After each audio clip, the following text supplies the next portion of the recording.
누가복음 22장 39절로 46절의 말씀이 되겠습니다. 다 같이 하나님의 말씀을 합독하시겠습니다.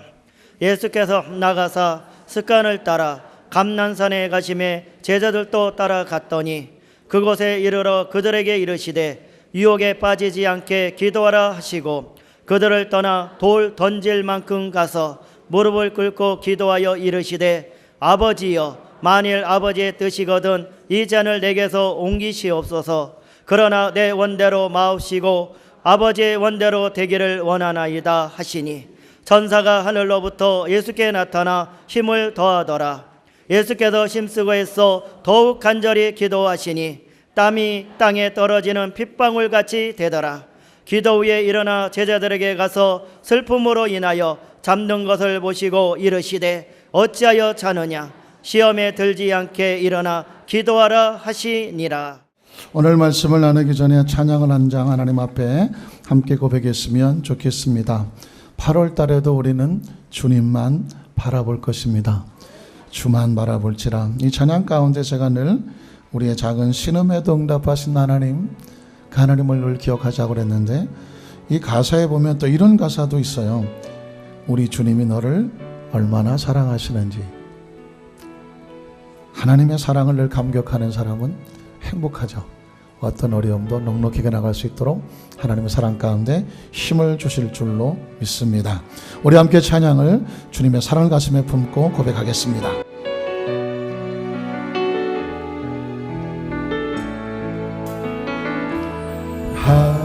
하나님의 사랑 사모하는 하나님의 평안을 바라보는 자 너의 모든 것 창조하신 우리 주님 너를 얼마나 사랑하시지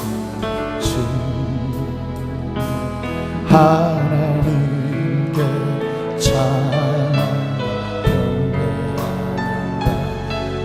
하나님의 선하심을 닮아가는 자 너의 모든 것 창조하신 우리 주님 너를 닮아가시는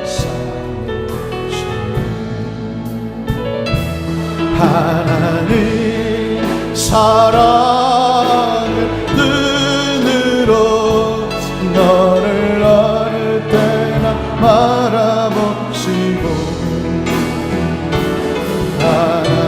하나님은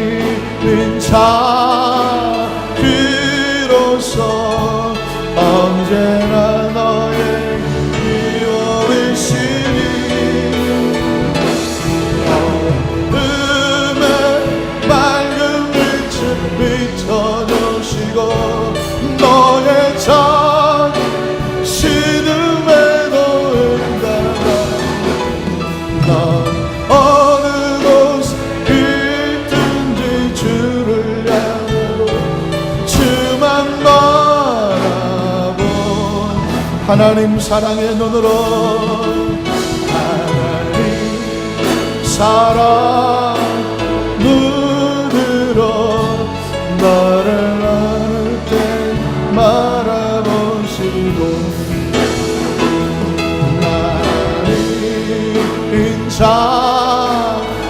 자비로서 언제나 너에게 기워주시니 어둠에 맑은 빛을 비춰주시고 너의 작은 신음에도 응답하 너는 어느 곳에 있든지 주를 주만 바라보지라 주만 바라보지라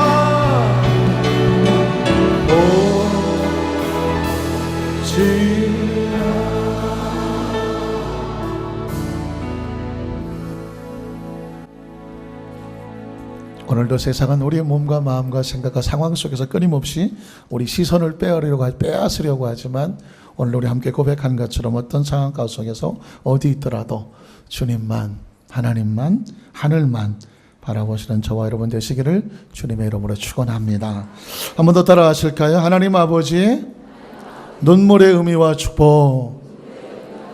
하나님 아버지께서 흘리시는 눈물, 그 눈물에 담겨진 의미는 우리 어떤 축복이 될 것인가 함께 말씀을 상고하며 은혜 나누기를 원합니다. 여러분, 이시조선 중기에 선조라고 하는 선조대왕이 있었습니다. 이 선조대왕 시절에 조선의 최대의 명필 추사 김정이라고 하는 사람과 또 한 사람이 쌍벽을 이룬 사람이 있었는데 혹시 기억나십니까? 한호라고 합니다. 한호? 처음 들어보는 것 같으죠? 그런데 그의 호를 알면 금방 생각이 납니다. 그의 호는 석봉입니다.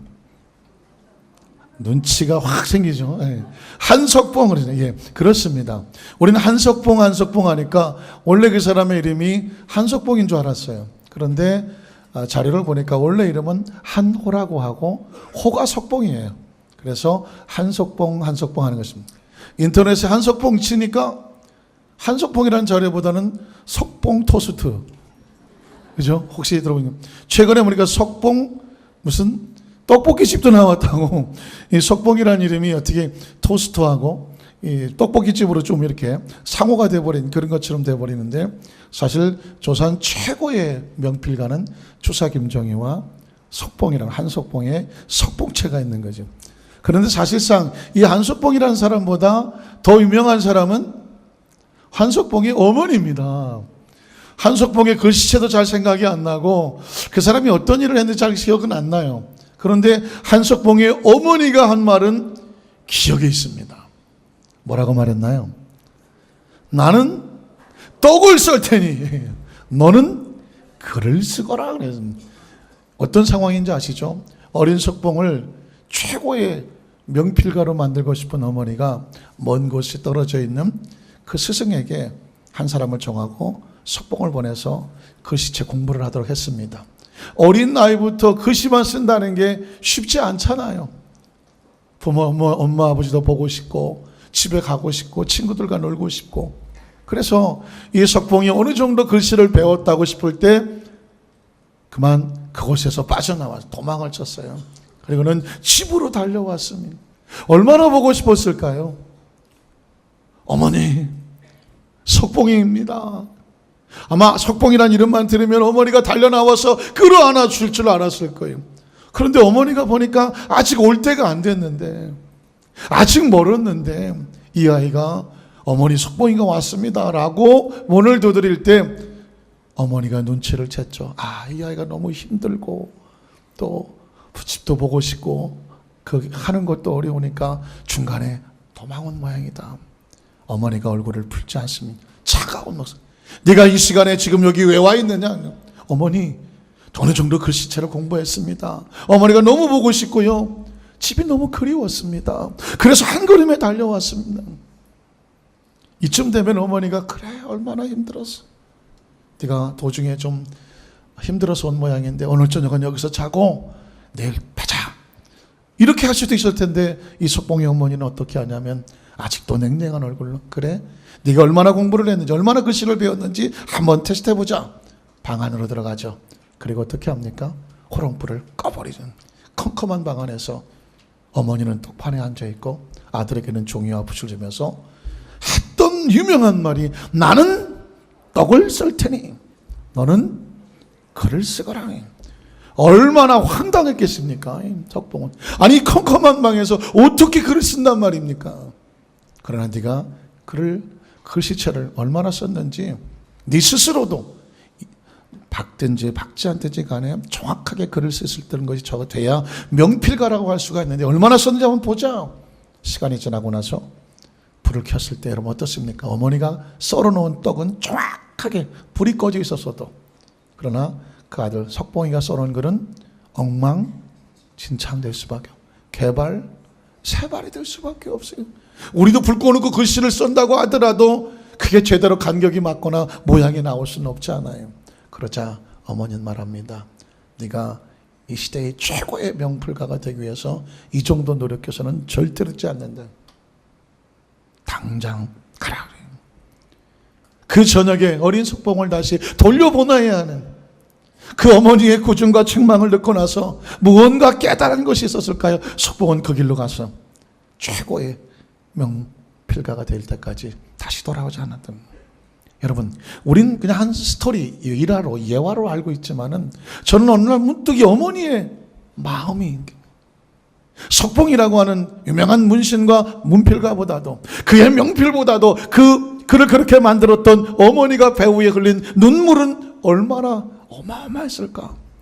어린 아들이 달려왔을 때 끌어와 주지 않냐고 그 감정을, 눈물을 속으로 새기면서 냉랭하게 그를 맞이했었던 어머니의 속에 있는 눈물이 여러분 상상이 되십니까?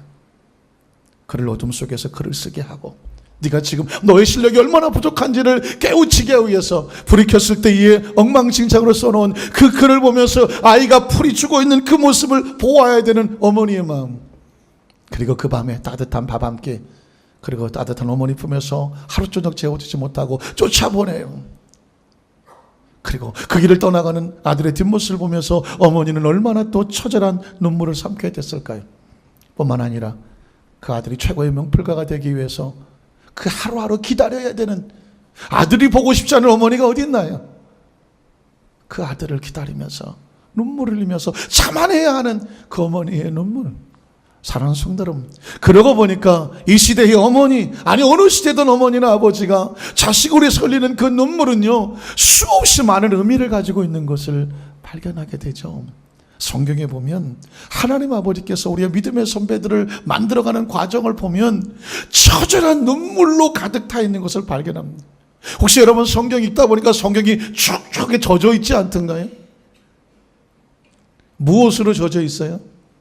하나님의 눈물로. 하나님의 눈물 없이 되어진 것은 하나도 없더라.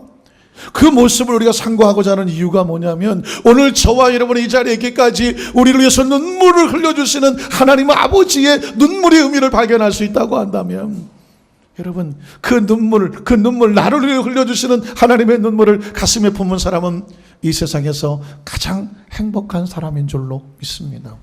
우린 첫 번째로 하나님의 계명을 어기고 징계받고 채찍맞고 심판받고 버림받아야 마땅함, 그래서 꾸중하시는 가운데서도 불구하고 사랑으로 품어주고 계시는 하나님의 눈물의 모습을 발견하게 합니다. 다시 말해서 율법에 의해서 심판받아 마땅한 존재지만 그 징계와 아픔의 과정 속에서도 여전히 하나님은 사실상 그 백성을, 그 사람을 가슴에 품고 있다는 것입니다.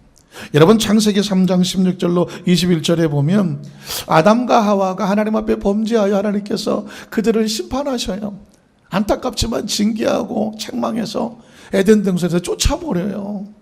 그런데 거기서 무섭고 그리고 오미한 하나님의 모습만 보이는 것이 아니라 그 문장 하나 속에서 그들을 얼마나 사랑하고 계시는지 하나님의 마음이, 하나님의 눈물도 보여주십니다. 같이 한번 읽어볼까요? 또 여자에게 이르시되 내가 내게 임신하는 고통을 크게 더하리니 내가 수고하고 자식을 낳을 것이며 너는 남편을 원하고 남편은 너를 다스릴 것이니라 하시고 아담에게 이르시되 내가 네 아내의 말을 듣고 내가 내게 먹지 말라 나무의 열매를 먹었은즉 땅은 너로 말미암아 저주를 받고 너는 평생에 수고하여야 그 소산을 먹으리라. 땅이 내게 가시덤불과 엉겅퀴를 낼 것이라. 내가 먹을 것은 밭의 채소인즉 내가 흙으로 돌아갈 때까지 얼굴에 땀을 흘려야 먹을 것을 먹으리니 내가 그것에서 취함을 입었음이라. 너는 흙이니 흙으로 돌아갈 것이니라 하시니라. 아담이 그 아내의 이름을 하와라 불렀으니 그는 모든 산자의 어머니가 됨이더라. 야훼 하나님이 아담과 그의 아내를 위하여 무엇을? 가죽옷을 지어 입히시더라. 사실은요, 하나님께서 아담과 하와를 책망하시고 그리고 그들의 고통을 주셔서 에덴에서 쫓아내시는, 그래서 여자는 임신하는 고통이 더 커질 것이고 남자는 아무리 수고하고 땀을 흘려도 땅이 너로 인해 저주를 받아서 그 수고의 대가를 얻지 못할 것이다라고 하는 하나님께서 그들의 아픔의 미래를 예견하시는데 얼마나 힘드셨을까요? 아니 잘못한 놈이니까 마땅히 징계 받아야지. 받아야죠. 그러나 그 징계를 선언하시는 하나님의 마음은 얼마나 아프셨을까요? 그리고 그들을 에덴에 쫓아보냈을 때에 알몸으로 수치스럽게 쫓아보냈어요. 보내지 않고 하나님께서 친히 한 마리 양을 잡아서 그 가죽을 벗겨서 그리고 옷을 입혀서 내어보내세요. 하나님께서 이 아담과 하와를 위해서 그 가죽 옷을 지어 만드시는 하나님 아버지의 심정은 어떨까요? 잘해서 상급으로 가죽 옷을, 가죽 잠바를, 갑옷을 만들어 주는 게 아니에요. 부끄럽고 수치스러워서 에덴의 축복도 잃어버리고 쫓겨나가는 사람에게 하나님께서 친히 가죽 옷을 지어 입히셔요. 하나님은 비록 그들이 잘못하여 징계받아 마땅하지만 하나님은 그의 부끄러움과 안타까움을 주님의 사랑으로 덮어 눈물 흘려주시는 하나님의 모습을 우리에게 보여주시는 줄로 믿습니다. 왜냐하면 우리 가운데 누구 하나님 앞에서 의롭다고 말할 사람이 누가 있을까요? 우리 모두 다 하나님의 관점과 율법과 계명으로 보면 돌에 맞고 심판받고 버림받아 마땅한 존재들 아닙니까? 그런데 하나님의 사랑의 은혜로 인하여 그 예수 그리스도의 십자가의 보혈로 우리의 죄를 덮어주시고 부끄러움을 덮어주셔서 우리가 부족하고 모자라지만 하나님의 은혜를 힘입고 그 십자가의 은총을 통하여 오늘 이 자리에 나와 계시는 줄로 믿습니다. 만에 하나라도 혹시라도 하나님과의 관계가 불편하고 하나님과의 관계가 서먹서먹하고 뭔가 마음속에 하나님 앞에서 온전히 풀어내지 못한 그 어떤 무언가를 가지고 있다고 하면 오늘 주님께서 우리에게 이렇게 말씀해요. 그 자체가 징계고 아픔이고 고통이잖아요. 여러분 제일 무서운 징계가 뭔지 아십니까? 하나님과의 관계가 서먹서먹한 거예요. 하나님과의 관계가 멀어지는 거예요. 이미 벌써 마음속에 하나님과의 관계가 멀어지고 서먹서먹하고 내 마음속에 미움이 있고 원망이 있고 다른 게 들어와 있고 다른 사람을 정죄하고 심판하고 하는 동안 내 마음이 절대로 편하지 않아요. 이미 그 사람 자체도 징계를 받고 있는 거예요. 그런데 하나님께서는 그 징계를 갖고 있는 그 상황 가운데 그분에게 요구하는 게 뭐냐면 난 널 아직도 사랑하고 용서하고 있으니까 그 아버지의 사랑으로 그 말씀으로 계명으로 돌아오라고. 하나님께서는 그 징계 가운데 사랑으로 안고 계시는 줄로 믿습니다. 성경은요 이 하나님의 사랑을 끊임없이 선포합니다. 여러분 신명기 8장 1절로 6절에 보면 이스라엘 백성이 그 가나안 땅에 들어가지 못하고 안타깝게도 10명의 정탐꾼이 잘못 보고함으로 인해서 잘못된 사람의 이야기를 듣고 광야로 다시 돌아와 40년을 헤매게 되거든요. 이건 거기서 어떻게 죽든 비참하게 죽어야 되는 거예요. 하나님을 대적한 사람들이니까. 그런데 하나님은 그 백성을 어떻게 했냐면 안고 계셨어요. 돌아올 때까지 하나님은 안고 계셨습니다. 같이 한번 읽어볼까요? 신명기 8장 1절 6절 보니까 내가 오늘 명하는 모든 명령을 너희는 지켜 행하라. 그리하면 너희가 살고 번성하고 야훼께서 너희의 조상들에게 맹세하신 땅에 들어가서 그것을 차지하리라. 내 하나님 야훼께서 이 40년 동안에 내게 광야의 길을 걷게 하신 것을 기억해라. 왜 걸었죠? 정탐을 잘못하고 하나님을 믿지 못하고 들어가면 죽을 것이니까 우리끼리 돌아가자라고 하나님을 거부하고 돌아섰어요. 그런 광야를 하나님 걷게 하시면서 원하신 건 뭐냐? 이는 너를 낮추시며 너를 시험하사 내 마음이 어떠한지 그 명령을 지키는지 지키지 않는지 알고 싶다. 왜? 하나님이 그 마음을 알아야 다시 축복의 문이 열리거든요.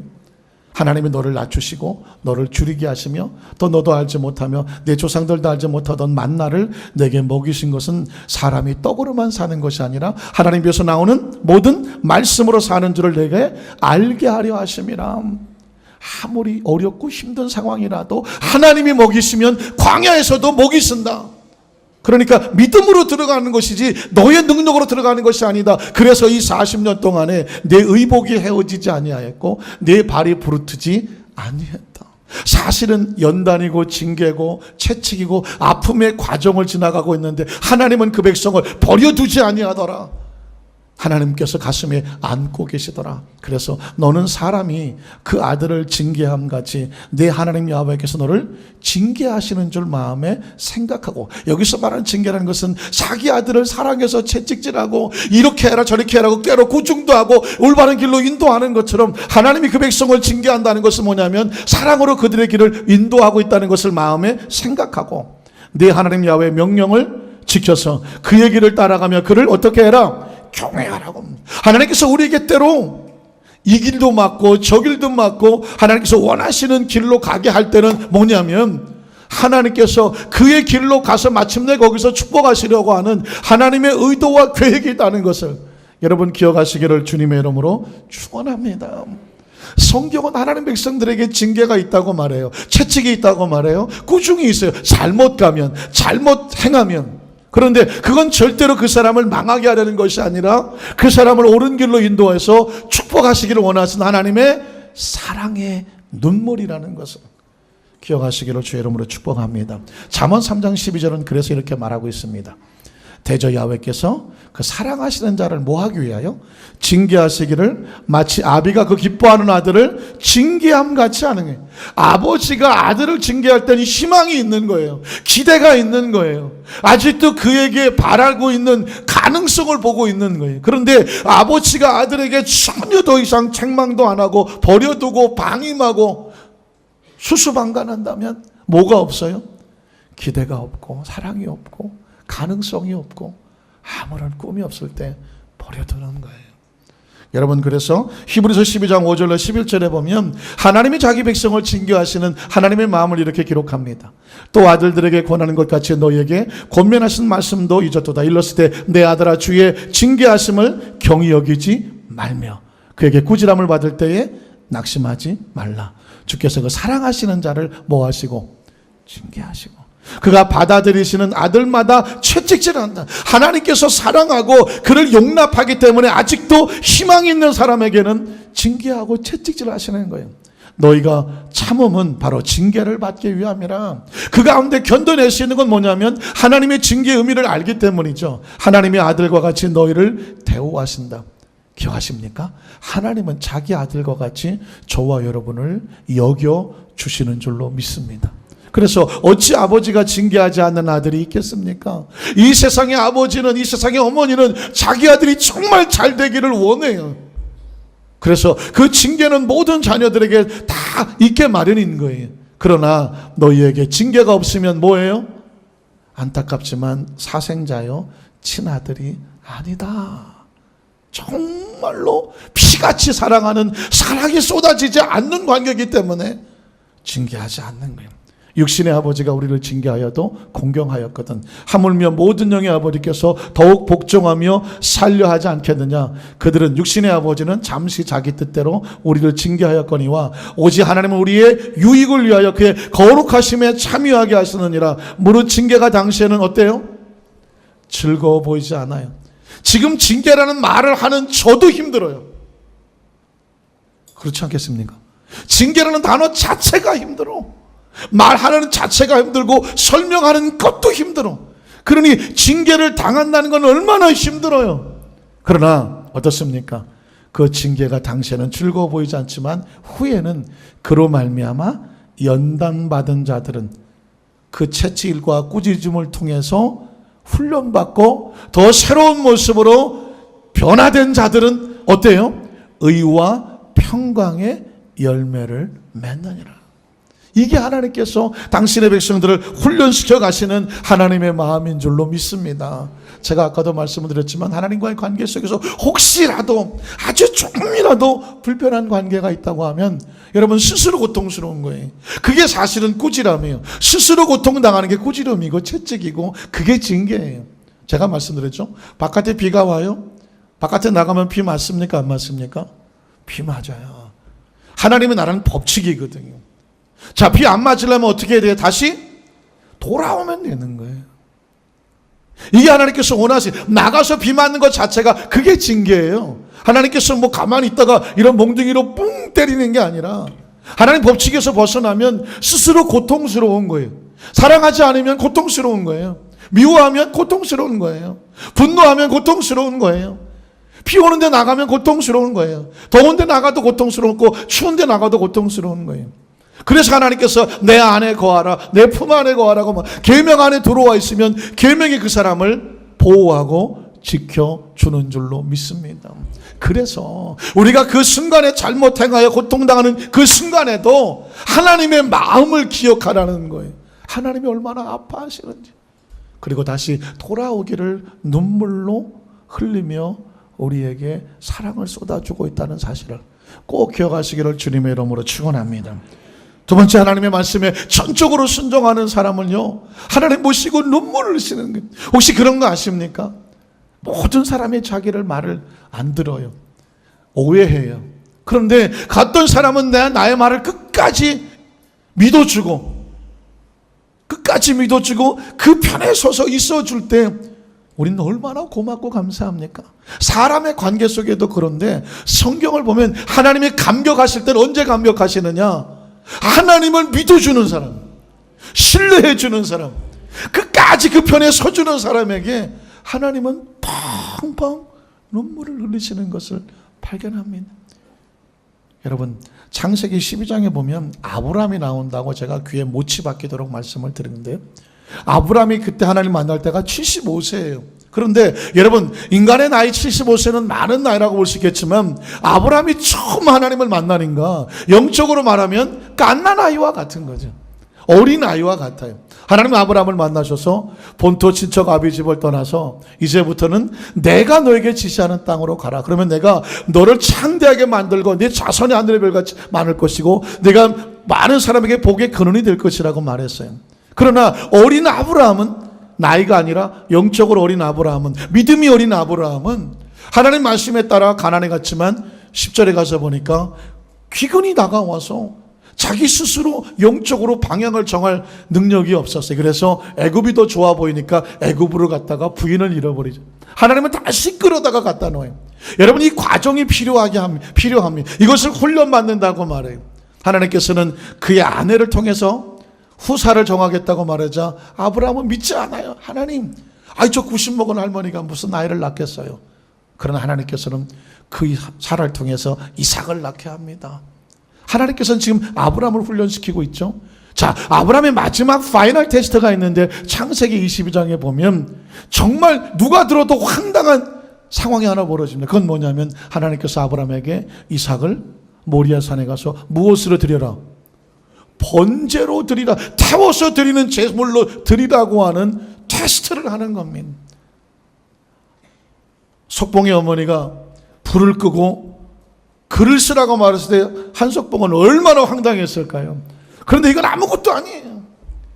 눈에도 아프지 않은 그 아들, 20년을 잘 키운 그 아들 이삭을 갖다가 하나님께서 모리아산에 가서 번제물로 드리라고 말하는 거예요. 근데 여러분, 아브라함이 이 아들을 데리고 모리아산으로 올라갔다는 건 다 아는 내용이에요. 저는 어디에 관심이 있냐면 아브라함이 그 아들을 데리고 이삭으로 올라갈 때 아브라함의 심정을 한번 상상해 보셨습니까? 이 아들을 데리고 하나님, 아무리 하나님 말씀이지만 그 말씀의 근거에서 거기까지 올라가고자 하는 아브라함의 심정은 어떻게 이렇게 할 수 있느냐고요. 여기서 필요한 건 뭐냐면 전적인 신뢰예요.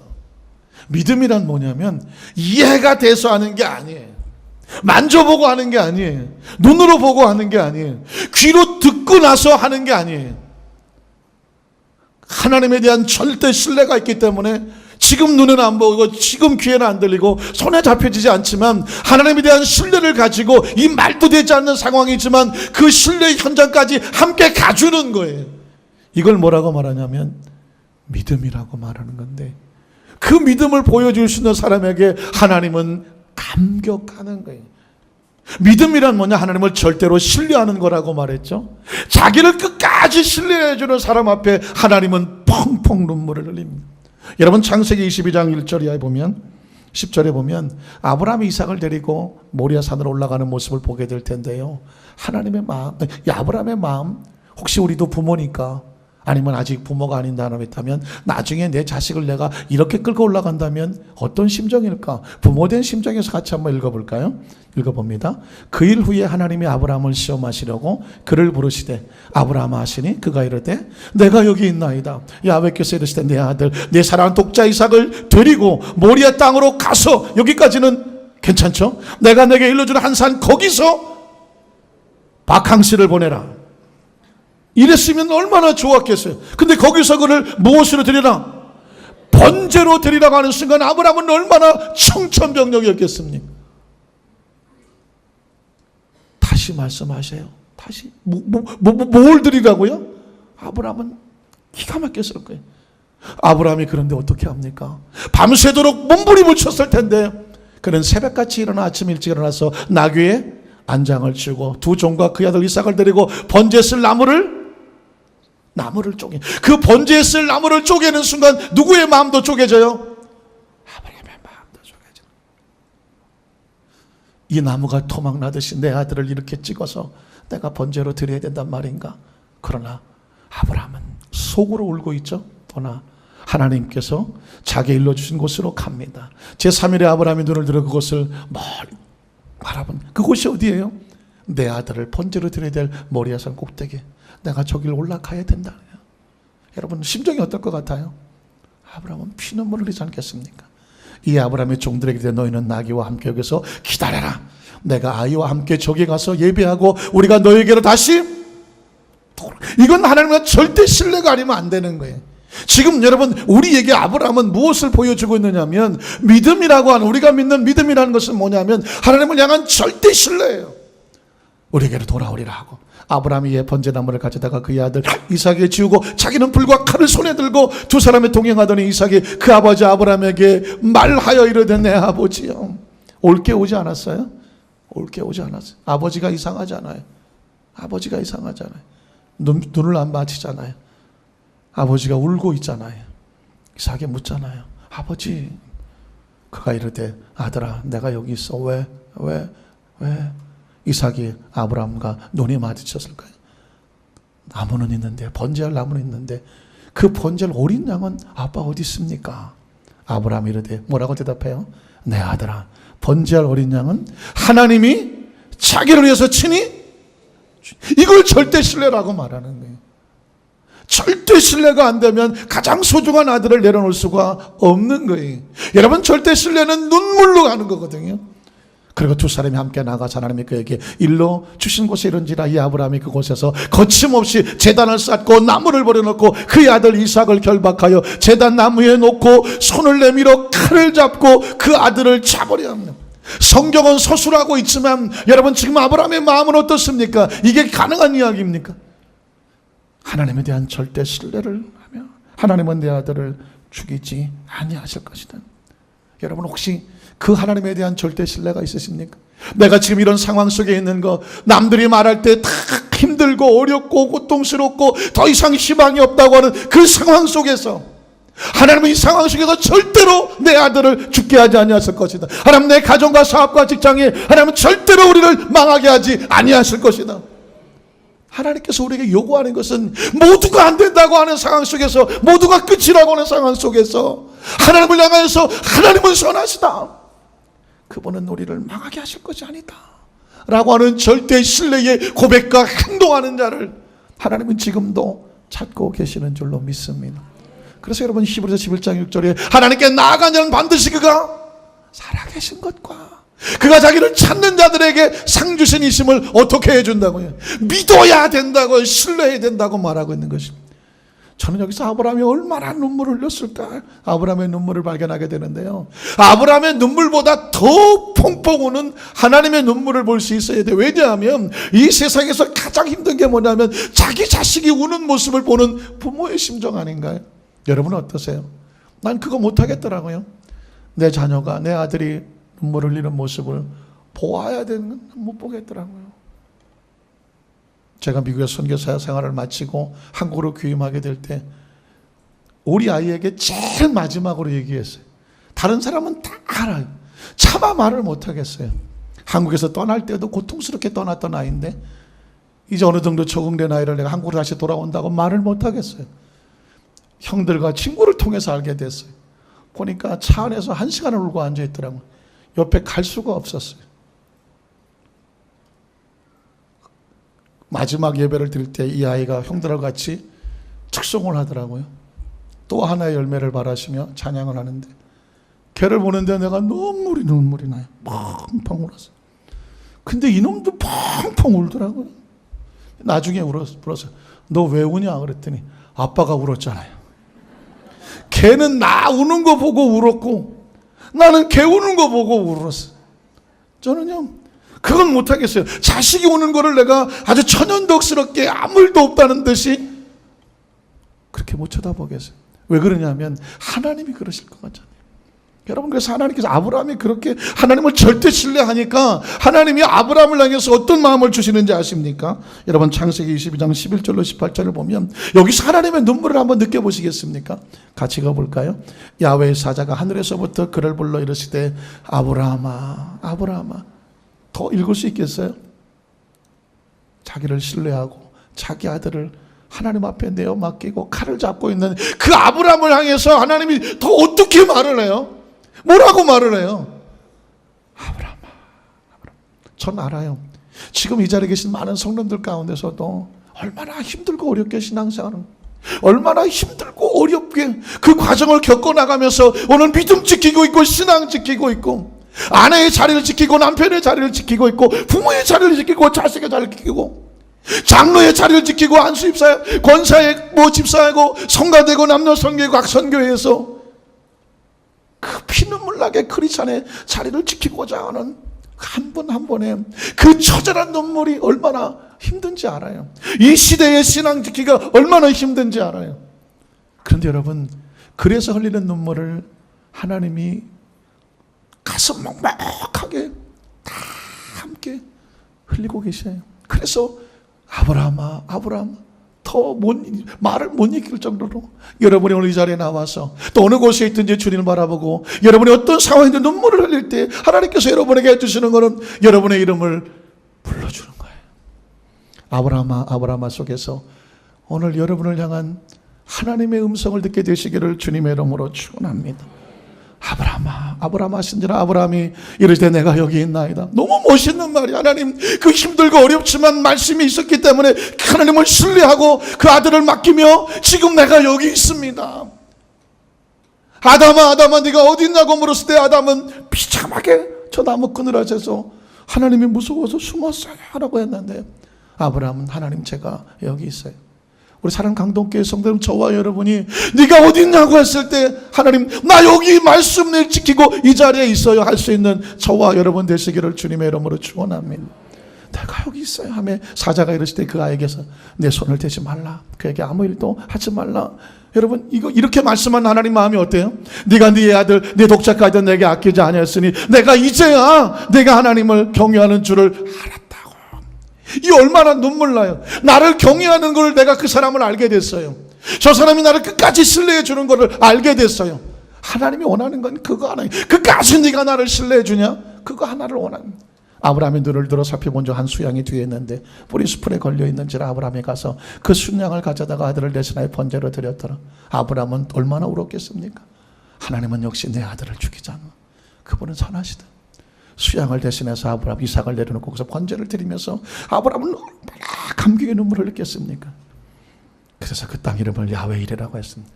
하나님께서 오늘날까지 사람들의 길을 야훼의 손에서 준비되더라.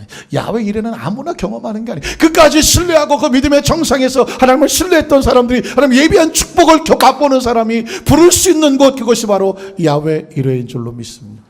하나님이 감격하시니까 그 다음에는 그냥 약속했던 축복이 그냥 쏟아져 나오는 거예요. 야훼 사자가 하늘에서부터 두 번째 아브라함을 불러 이르실 때 야훼께서 이르시기를 내가 나를 가리켜 맹세하노니 내가 이같이 행하여 내 아들 내 독자도 아끼지 아니하였은즉 내가 내게 큰 복을 주고 내 씨가 크게 번성하여 하늘의 별과 같고 바닷가의 모래와 같게 하리니 내 씨가 그 대적의 성문을 차지하리라. 또 내 씨로 말미암아 천하 만민이 복을 받으리니 이는 내가 나의 말을, 하나님께서 원하시는 딱 하나예요. 네가 나를 끝까지 신뢰하고 내 말대로 해줬다는 그거 하나 때문에 그동안 있었던 약속됐던 축복을 그대로 선포하고 계신 줄로 믿습니다. 세 번째로 하나님께서는 그 하나님의 자녀가 그 연단과 훈련의 과정을 통해서 이렇게 믿음의 정상에 서기까지 그 아프고 힘든 기간 동안에 하나님은 딴짓하고 계시는 분이 아니라 그것을 기다려주고 계시면서 눈물 흘려주시는 하나님의 모습을 발견하게 됩니다. 우리가 처음부터 이렇게 멋있고 잘생기고 이쁘고 처음 들어보는 얘기라서 별로 여러분들은 반응이 없으시고 아까 웃으시는 분들은 원래 또 익숙하셨던 분 같기도 한데 제가 보기엔 여러분 너무 잘생겼어요. 외모에 자신감을 가지시라니까. 그런데 우리가 믿음이 성장하여 이 자리에 오기까지 얼마나 많은 기간이 있었을까요? 얼마나 많은 눈물이 있었을까요? 그런데 그렇게 성장하는 과정 속에 하나님은 뭐 하고 계셨을까요? 그 과정 속에 하나님은 눈물로 우리를 기다려주고 계시는 모습, 그때 드리는 그 신음소리에 귀를 기울이고 있는 주님의 모습을 발견하게 됩니다. 여러분, 출애굽기 2장 21절 25절에 보면 이스라엘 백성이 애굽에서 430년 동안 연단과 훈련 과정을 겪습니다. 필수적으로. 왜냐하면 70명이 내려갔다가 430명이 돼서 나와야 돼.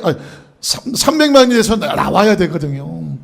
그러니까 연단 과정이 필요해요. 훈련 과정이 필요해요. 근데 그 훈련 과정 속에 때로 힘들고 아프고 눈물나 부르짖을 때가 있는데 그 부르짖음이 하나님께 상달된다고 성경은 말하고 있습니다.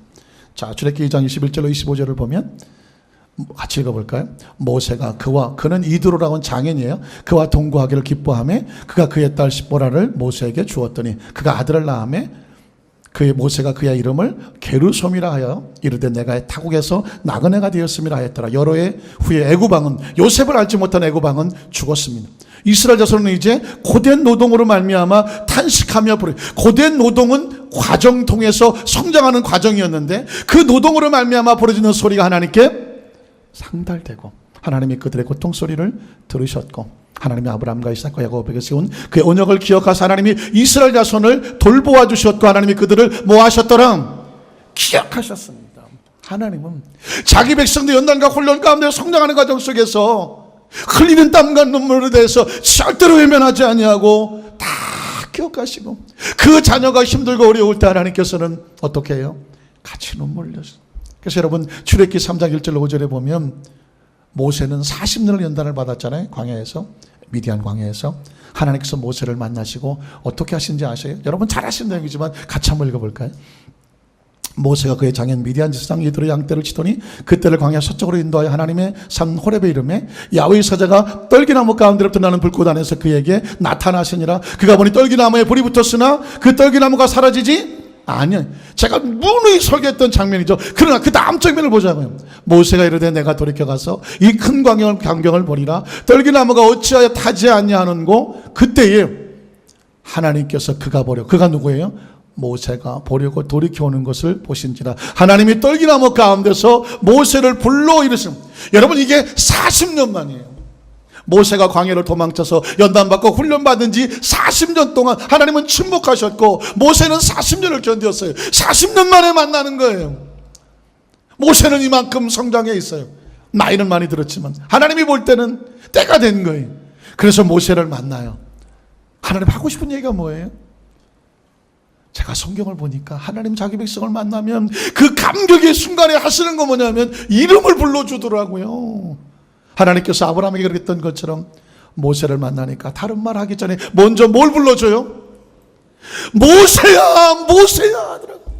전 이 모세야 모세야 불러주는 이 두 번의 부르짐 속에 하나님의 온갖 심정이요 폭포수처럼 쏟아지는,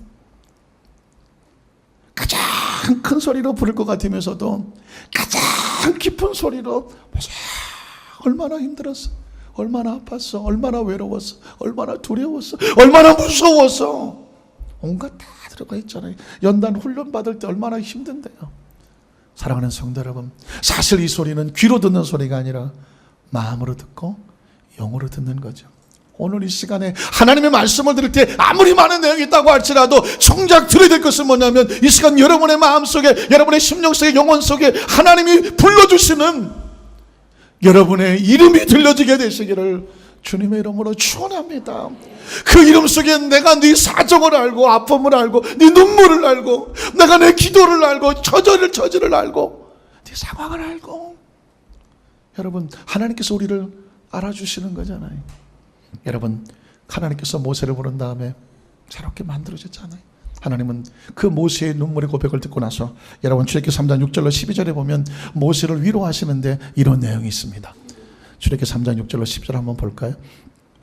또 이르시되 나는 네 조상의 하나님이니 아브라함의 하나님, 이삭의 하나님, 야곱의 하나님이니라. 모세 하나님 배웠기를 두려워하여 얼굴을 가리며 야훼께 이르시되 내가 애굽에 있는 내 백성의 고통을 분명히 보고 그들의 감독자로 말미암아 부르심을 듣고 그 근심을 알고 내가 내려가서 그들을 애굽인 손에서 건져내고 그들을 그 땅에서 인도하여 아름답고 광대한 땅, 젖과 꿀이 흐르는 땅, 곧 가나안 족속, 헷 족속, 아모리 족속과 브리스 족속과 히위 족속, 여부스 족속의 지방에 내려가노라. 이제 가라. 이스라엘 자손의 부르짖음이 내게 달하고 애굽 사람이 그들을 괴롭히는 학대도 내가 보았으니 이제 내가 너를 바로에게 보내어 너에게 내 백성 이스라엘 자손을 애굽에서 인도하여 내게 하리라. 모세가 하나님께 가로되 내가 누구에게 바로에게 가며 이스라엘 자손을 애굽에서 인도해 내리까? 그 말이 단 말이 중요해요.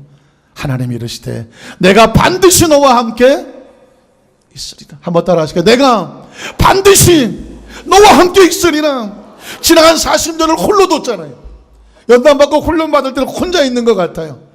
이제 모세에게 필요한 건 뭐냐면 이제 다시는 내가 너를 혼자 두지 않는다는, 반드시 내가 너와 함께 하리라. 오늘 이 시간에 여러분 한없이 외로웠나요? 한없이 두려우셨나요? 한없이 홀로 있는 것 같았나요? 오죽하면 하나님께서 모세에게 이러면 이제부터는 반드시 내가 너와 함께 있을 것이다.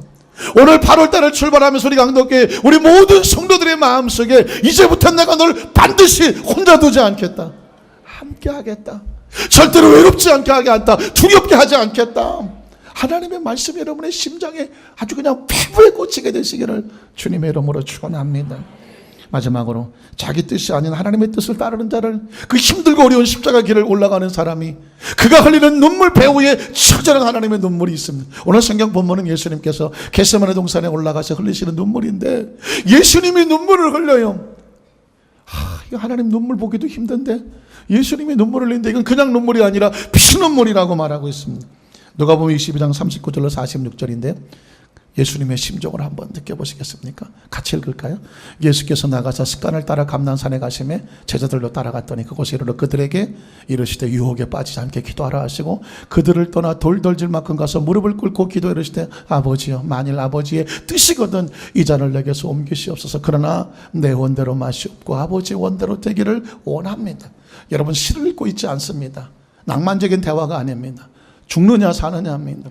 천사가 하늘로부터 예수께 나타나 힘을 더하더라. 예수께서 어떻게 기도해요? 힘쓰고 애써서 더욱 간절히 기도하시니 땀이, 그 땀방울이, 그 눈물방울이 땅에 떨어지는 뭐가 같더라? 핏방울 같이 되더라. 여러분, 예수님이 이렇게 피눈물과 피땀을 흘리면서 기도할 때 하나님은 어떻게 하셨을까요? 하나님의 마음이 중요하잖아요. 자기 백성이, 자기 아들이 눈물을 흘릴 때 하나님은 더 처절한 피눈물을 흘리고 계시며 힘을 주시고 계시는 하나님의 마음을 기억하시기를 주님의 이름으로 축원합니다. 말씀을 정리합니다. 성경은요 온통 하나님의 눈물이에요. 창세부터 계시록까지 하나님의 눈물이에요. 자기 백성이 혹시 잘못됐더라도 옳은 길로 움직이려고 때로 징계하고 채찍질하고 야단치시지만 그건 사랑이에요. 올바르게 하려고 하는 거예요. 어떤 사람은 정말 하나님을 전적으로 믿어주는 사람, 하나님은 그곳에 감격하셔요. 찾고 계셔요. 혹시 훈련받고 있는들하고 외롭고 힘들고 아프고 그런가요? 사람에게 버림받고 거부당하고 손가락질 당하고 그런가요? 그러나 여러분, 그 과정 속에서 하나님은 여전히 우리를 위해서 눈물로 기다리고 힘을 내라고 말씀하고 있고요. 오늘 이 시간에 내 뜻은 내려놓고 하나님의 뜻을 가지고 십자가 올라가는 사명자들은 하나님은 배후에서 힘을 다하여 돕고 있다는 것을 꼭 기억하시고, 오늘 2014년 8월달을 출발하면서 우리 모든 성도들의 삶의 현장 가운데 하나님의 눈물로 가득 채워지니 세상에 그 어떤 것도 두려울 것이 없는 강력한 하나님의 은혜와 은총으로 충만하시기를 주님의 이름으로 축원합니다.